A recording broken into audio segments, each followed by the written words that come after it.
President Trump strikes on 3 Iranian nuclear facilities, catching the world by surprise. European leaders largely left in the dark about this mission, while the United States took decisive action.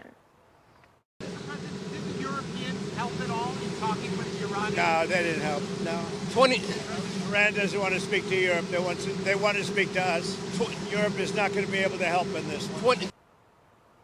Trump will meet with some of those leaders later this week for the NATO summit in Brussels. Kurt Volker is former U.S. ambassador to NATO and senior research fellow for naval warfare and advanced technology at the Allison Center for National Security.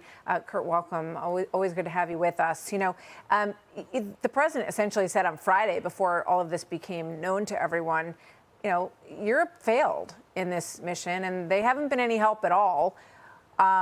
Now he's going to head to NATO, and there'll be more discussion of this by the European. Where is Europe on all of this? Well, I think that's overstating a little bit, Martha. I think, as President Trump said, Iran is respecting American power. It was the U.S. implied threat that they were paying attention to. Europe tried to negotiate with Iran last Monday. They met with them in Geneva on the same conditions that President Trump was calling for, which is zero enrichment in Iran. Iran did not give an inch on that. Israel started the conflict here and did significant damage to Iran, I think increasing the likelihood that Iran would then try to weaponize its nuclear program very quickly. And it was very important that President Trump then step in to prevent that.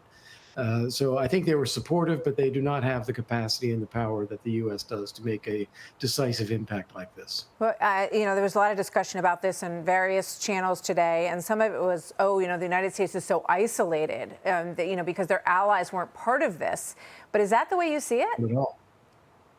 No, not at all. I think there was a tremendous amount of support.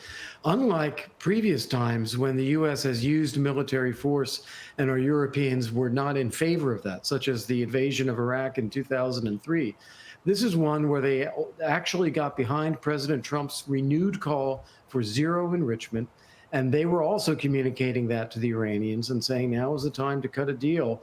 Otherwise, you know, they may really go forward with this. So you've not heard any real criticism from our European allies about this at all. Quite the contrary. Yeah, I mean, I guess the suggestion is that they, you know, have not been very powerful in terms of their own ability to stop this. And they were in the dark, I think, overnight about what was going on.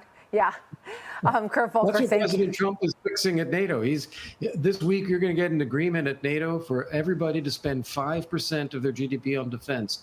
That is a huge change, and only because President Trump has pushed this. We'll be watching. Kurt Volker, thank you very much. Good to see you.